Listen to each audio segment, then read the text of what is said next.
محترم سامعین، چند دنوں کے بعد ذوالحجہ کا مہینہ شروع ہونے والا ہے اور یہ بڑی فضیلت والا مہینہ ہے۔ اس کے اندر بہت بڑی بڑی عبادات یہ ادا کی جاتی ہے، اور خاص طور پر اس کے ابتدائی دن یہ بڑی فضیلت والے برکت والے ہیں۔ ابو داؤد ترمذی شریف کی روایت ہے، سیدنا ابن عباس رضی اللہ تعالیٰ عنہ سے روایت ہے کہ رسول کریم صلی اللہ علیہ وسلم نے فرمایا، ما من ایام العمل الصالح احب الی اللہ من هذه الايام۔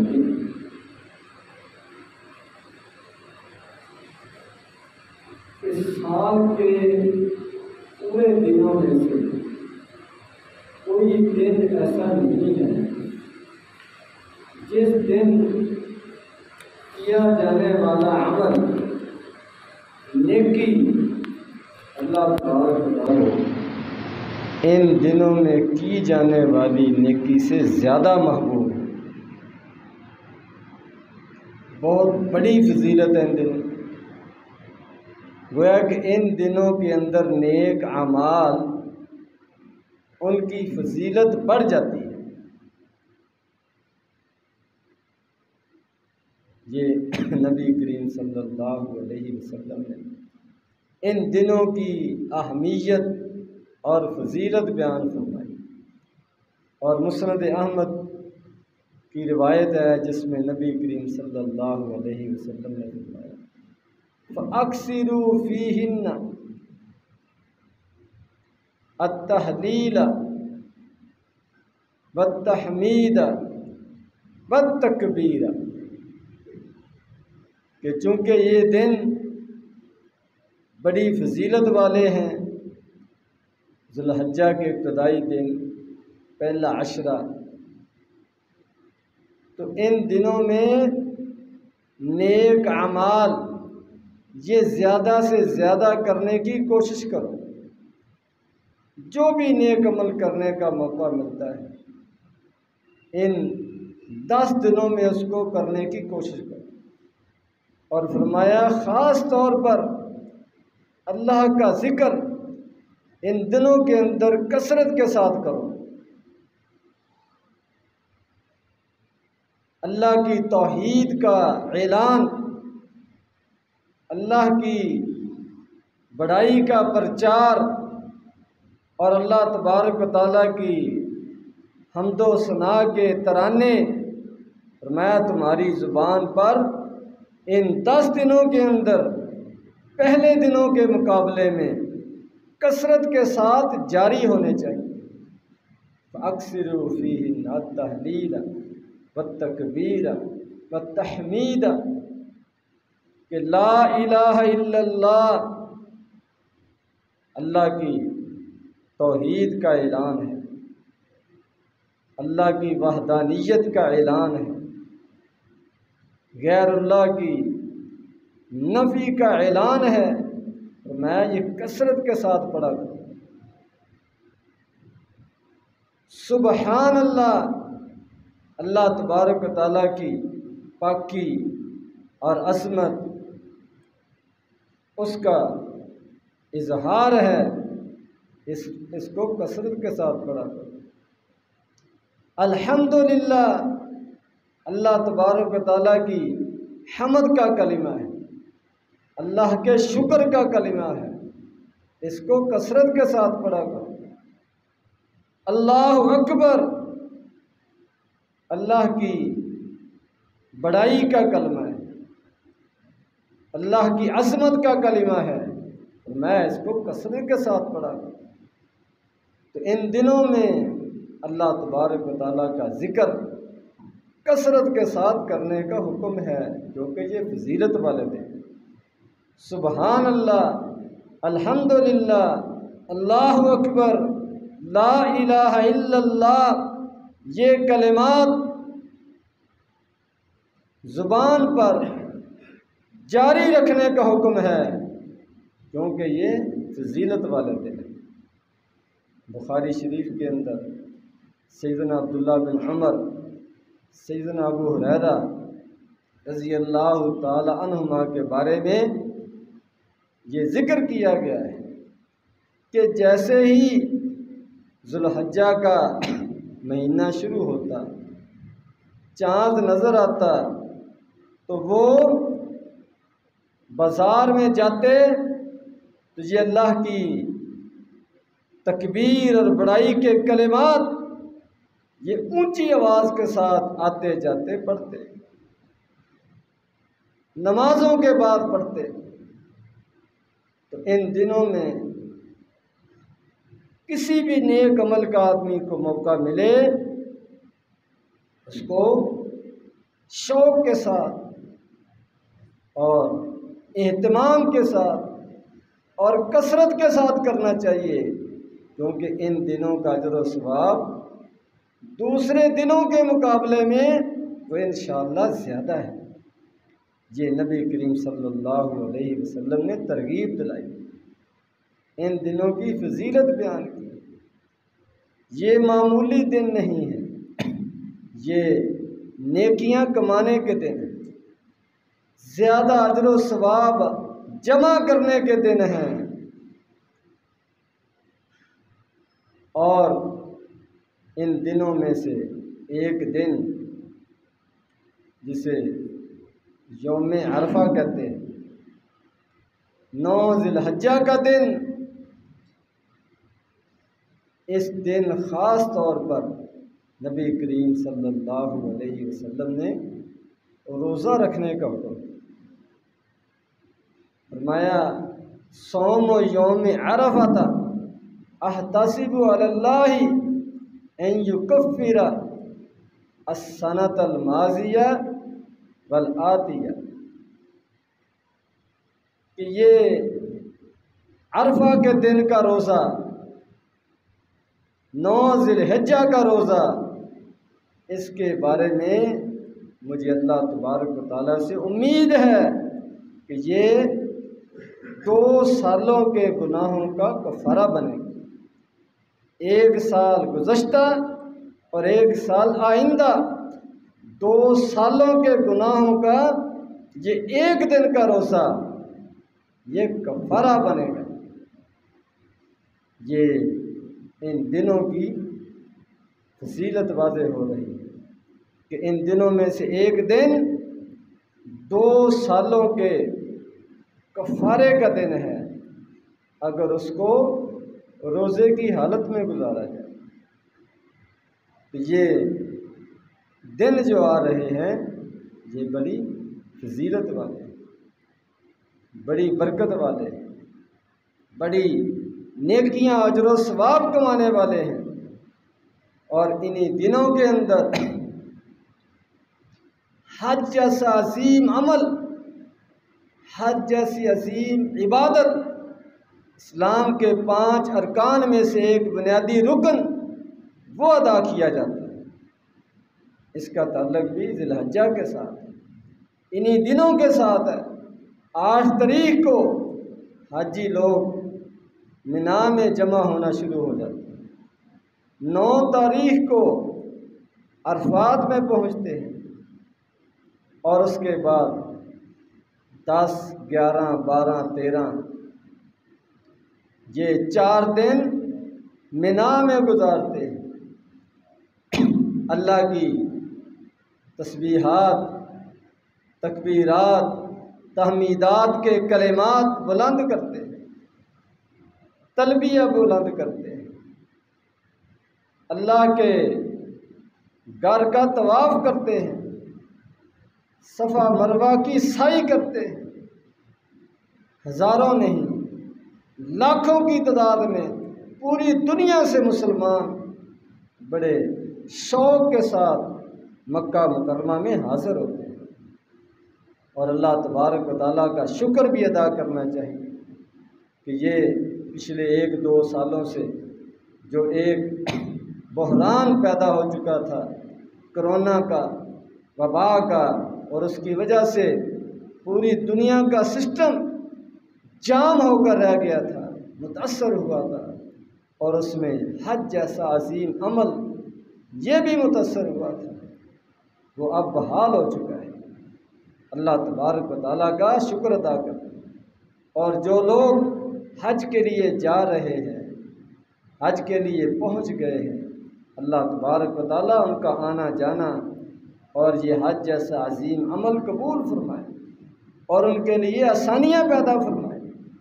یہ حج بہت بڑی عبادت ہے۔ فرمایا نبی کریم صلی اللہ علیہ وسلم نے کہ جب آدمی حج کرتا ہے سنت کے مطابق، نبی کریم صلی اللہ علیہ وسلم کے طریقے کے مطابق، اس کے آداب کا لحاظ کرتے ہوئے، اس کی پابندیوں کا لحاظ کرتے ہوئے، تو فرمایا صحیح معنی میں اگر کسی کا حج ادا ہو جائے، قبول ہو جائے، تو وہ سارے گناہوں سے پاک صاف ہو جاتا ہے، اور اس طرح ہوتا ہے جیسے کہ آج اس کی زندگی دوبارہ شروع ہوئی، آج وہ دنیا میں آیا ہے، نئے سرے سے زندگی کا آغاز کر رہا ہے۔ یہ حج کا اجر و ثواب فضیلت ہے، اور فرمایا حج مبرور کا بدلہ سوائے جنت کے اور کچھ نہیں ہے۔ اگر حج نیکی والا ہو، ہر قسم کی خرابی سے، خلل سے، کوتاہی سے خالی ہو، پاک ہو، خالص اللہ کی رضا کے لیے اس کو ادا کیا جائے، اس کا بدلہ جنت ہے۔ یہ عظیم عبادت یہ بھی اسی ذی الحجہ کے مہینے میں، اسی ذی الحجہ کے ابتدائی دنوں میں ادا کی جاتی ہے۔ یہ بہت بڑی فضیلت والے دن، اور انہی دنوں کے اندر ایک بہت بڑا عمل جسے قربانی کہا جاتا ہے وہ ادا کیا جاتا ہے۔ پوری دنیا میں مسلمان اللہ کے راستے میں اللہ کے دیے ہوئے مال سے جانور خرید کر اللہ کے راستے میں اللہ کی رضا کے لیے ان کو ذبح کرتے ہیں، اور اللہ کی یہ عبادت کا جو انداز ہے اس کا مظاہرہ کرتے ہیں۔ گویا کہ یہ اعلان ہے، یہ اظہار ہے اس جذبے کا کہ ہماری ہر چیز اللہ تبارک و تعالیٰ کی ملکیت ہے۔ اللہ تبارک و تعالیٰ ہمیں جہاں حکم دیں گے، جیسے حکم دیں گے، ہم وہاں کھڑے ہونے کے لیے، قربانی دینے کے لیے، وقت کی قربانی، پیسے کی قربانی، جان کی قربانی، اولاد کی قربانی، وطن کی قربانی، ہر قسم کی قربانی کے لیے ہم تیار ہیں۔ یہ اظہار ہے، یہ اعلان ہے اس چیز کا۔ یہ جانوروں کو جو ذبح کیا جاتا ہے اس کا مقصد صرف گوشت کھانا نہیں ہے، بلکہ اللہ تبارک و تعالیٰ کے سامنے اپنی بندگی کا اظہار ہے کہ ہم اللہ تبارک و تعالیٰ کے حکموں کے پابند ہیں۔ جب آدمی ایک جانور کو پالتا ہے، اس کی پرورش کرتا ہے، تو اس کے ساتھ وہ مانوس ہو جاتا ہے، اس کے ساتھ اس کا دل لگ جاتا ہے، ایک محبت اس کے ساتھ ہو جاتی ہے، اور پھر جب اللہ تبارک و تعالیٰ کے حکم پر اس کو ذبح کرتا ہے، اس کو قربان کرتا ہے، گویا کہ یہ ایک ادنا مثال ہے، ادنا نمونہ ہے کہ ہم اللہ تبارک و تعالیٰ کے حکموں کے پابند ہیں۔ کوئی بھی بڑی سے بڑی چیز، محبوب سے محبوب چیز، پسندیدہ سے پسندیدہ چیز اگر اللہ تبارک و تعالیٰ اپنے راستے میں قربان کرنے کا حکم دیں تو ہم اس کے لیے تیار ہیں۔ ابراہیم علیہ السلام نے اپنے بیٹے کو اللہ کے حکم پر قربان کرنے کا ارادہ کر لیا تھا، پروگرام بنا لیا تھا، عملی طور پر اس کے لیے تیار ہو گئے تھے۔ تو یہ قربانی والا عمل یہ بھی اس مہینے کے اندر، ان دنوں کے اندر ادا کیا جاتا ہے۔ تو یہ دن فضیلت والے ہیں، اجر و ثواب والے ہیں، نیکیاں کمانے والے ہیں۔ اگر کوئی نیکیاں کمانا چاہے،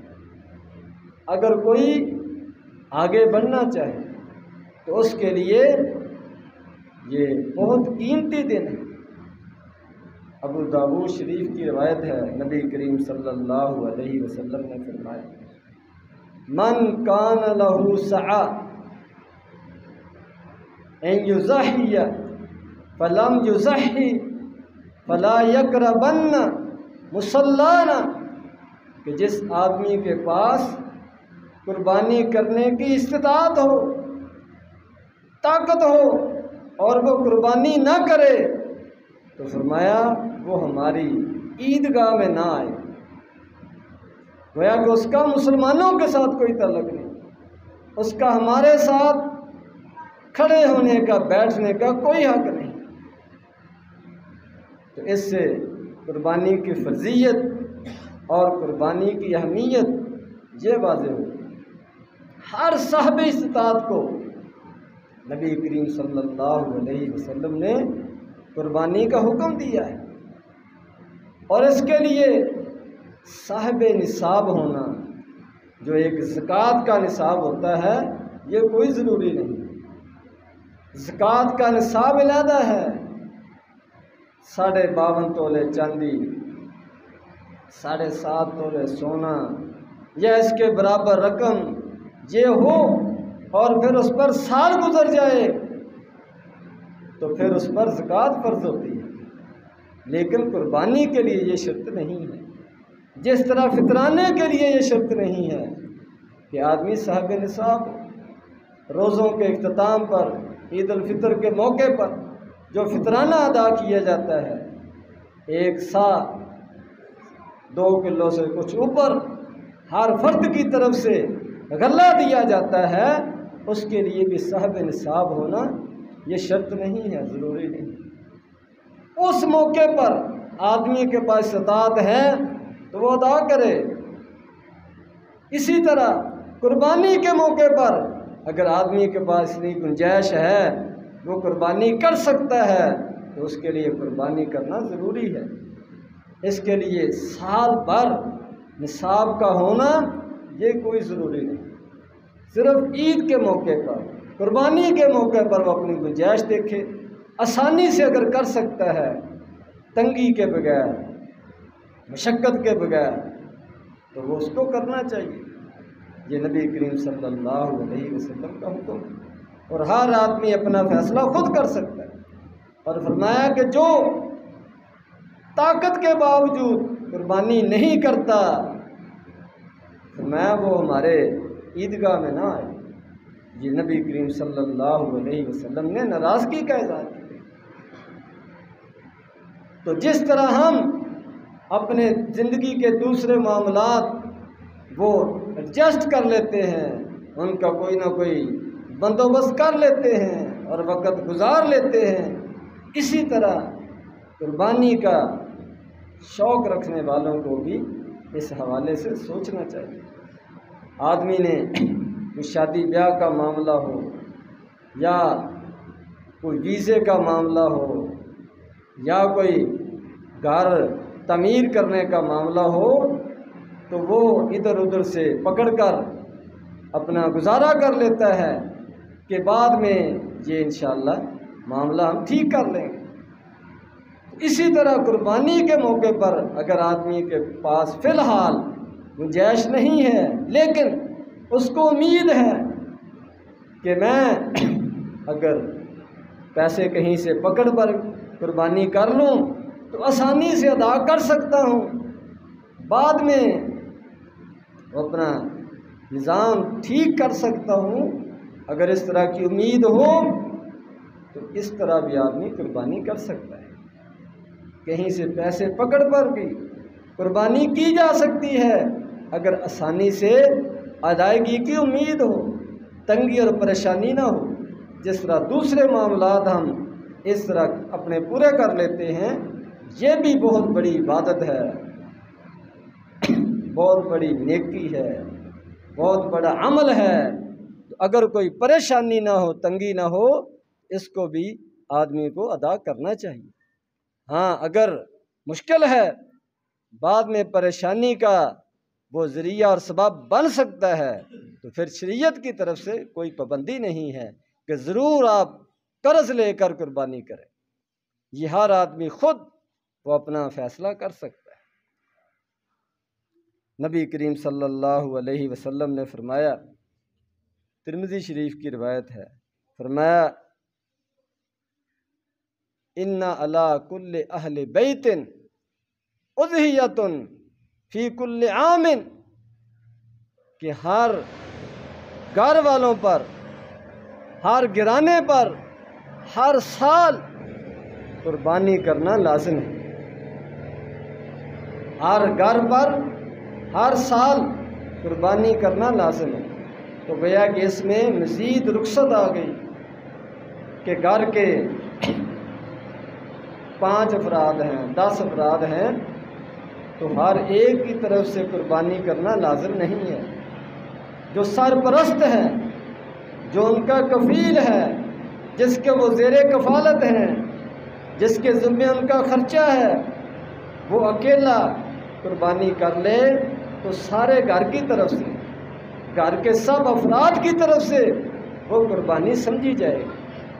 یہ نبی کریم صلی اللہ علیہ وسلم نے آسانی پیدا کی، رخصت دی ہے۔ تو اس لیے ہر مسلمان کو یہ جو دن آ رہے ہیں، فضیلت والے دن ہیں، ان دنوں کے اندر یہ جو نیک اعمال ہیں، اس حوالے سے آگے بڑھنا چاہیے۔ اللہ کا ذکر، تکبیرات یہ کثرت کے ساتھ پڑھنی چاہیے، اور روزہ خاص طور پر یوم عرفہ کا روزہ، 9 ذی الحجہ کا روزہ، اس کا اہتمام کرنا چاہیے، اور قربانی اس کے لیے آدمی کو ارادہ کرنا چاہیے، ہمت باندھنی چاہیے۔ اور یہ بھی نبی کریم صلی اللہ علیہ وسلم نے فرمایا، اذا رأیتم ہلال ذی الحجہ، کہ جب تم ذی الحجہ کا چاند دیکھ لو، ذی الحجہ کا مہینہ شروع ہو جائے، اور تم میں سے کسی ایک کا قربانی کرنے کا ارادہ ہو، تو پھر وہ اپنے ناخن، اپنے بال وغیرہ ان کو نہ کاٹے۔ چاند نظر آنے سے پہلے ان کو کاٹا جا سکتا ہے، لیکن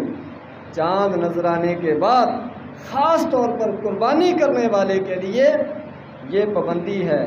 کہ وہ قربانی کے دن ہی ناخنوں کو اور بالوں وغیرہ کو کاٹ سکتا ہے۔ اس سے پہلے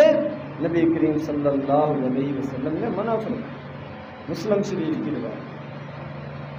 تو قربانی کے دیگر مسائل اور جانوروں کے حوالے سے مزید شرعی تعلیمات اور شرطیں یہ انشاءاللہ آئندہ آپ کے سامنے رکھی جائے گی۔ اللہ تبارک و تعالی ہم سب کو آنے والے ان دنوں کی قدر کرنے کی توفیق عطا فرمائے، ان کے اندر زیادہ سے زیادہ نیک اعمال کرنے کی توفیق عطا فرمائے، اور ہمیں قربانی کے لیے اللہ تبارک و تعالی وسائل مہیا فرمائے۔ وآخر دعوانا الحمدللہ رب العالمین۔